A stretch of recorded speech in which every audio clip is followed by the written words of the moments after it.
Sample problem of resultant force, determine the magnitude and direction of the resultant force acting on the pulley. So ito yung pulley natin, yung figure natin. So we have two forces, 400 and 400, pareho lang. And then angles are given, isang angle lang pala, no? 30 degrees, yung angle between yung 400 Newton na to, and then the y-axis na vertical. So we have 2 points given, A and B. Tapos merong unknown dito na theta. Actually yung theta na to, ito na yung direction na pinapahanap sa atin. No? Kasi pag meron tayong dalawang members, and then yung resultant niyan, magiging yun yung force na acting on this particular member. So, therefore, yung resultant natin is aligned dun sa line AB. So, yun na nga, no? Yung theta na to is the direction of the resultant force. Yung angle natin is measured from the horizontal. So, pag gagawin natin to ng force triangle, so magiging ganito na, no? So, we have 400 Newton, 30 degrees yung angle niya from the vertical. And then, you have the horizontal na 400 Newton. So, ito yung theta, ito yung direction, and then you have the resultant. So, ito yung resultant natin. Check lang natin. No? So, ito yung resultant, and then you have the given forces na 400 and 400. So, depende lang kung ano yung triangle na i-consider natin. Pwede ito sa taas, pwede rin sa baba. So, yung ginawa natin, i-consider na natin yung triangle dito sa baba. So, since this is 30 degrees and then 90 to, no? So, this is 90 degrees. So, given na yung 30, no? Na ito yung angle between the 400 Newton and the vertical axis.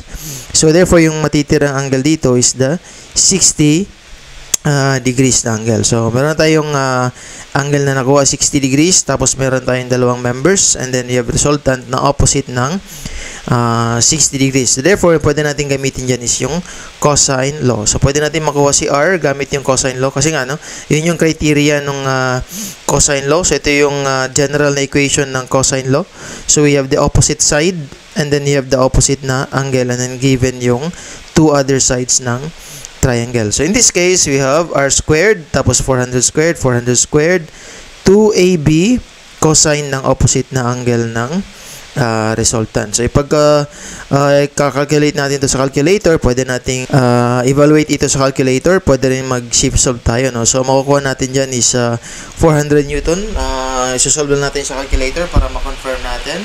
We have alpha x squared equals, shift solve lang yung gagamitin natin, no? 400 squared plus 400 squared minus 2 times 400 squared times cosine 60, shift solve, and then you get 400 Newton. So, therefore, pwede na natin i-box yung resultant natin na value na 400 Newton kasi confirm na siya, no?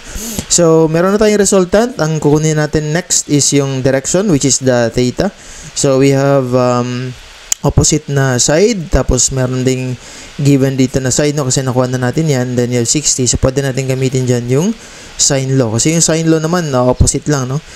Side, tapos opposite, sine ng opposite na angle, side, tapos side, sine ng opposite na angle. So, yung opposite ng R natin is 60 degrees. Opposite naman ng 400 is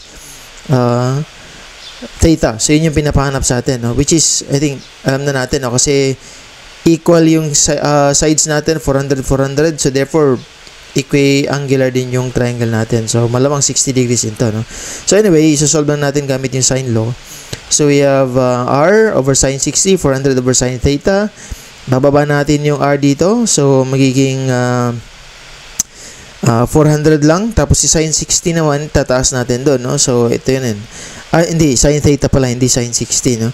So, magkakapalit sila ng position, no? So, we have 400 sine 60.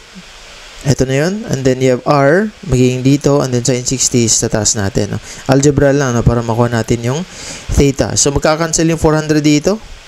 And then, you have sine negative 1 para makuha natin yung theta. Sine negative 1 or arc sine of sine 60. So, kahit hindi na natin ikakalcule, no?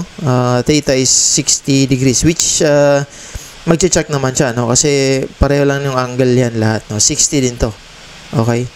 Kasi nga, meron tayong 400, meron tayong 400, and then R, nakuha natin siya as 400 din. So, yung triangle natin, yung force triangle natin is equilateral and equiangular. Okay? So, I think that's it, no? Madali lang pag ganito yung mga sample problem, no? Forces lang, and then triangle, sine law lang, cosine law, and then masosolve mo na, no? So, yun. Yun para sa sample problem na to, and see you sa mga next sample problems natin. Thank you!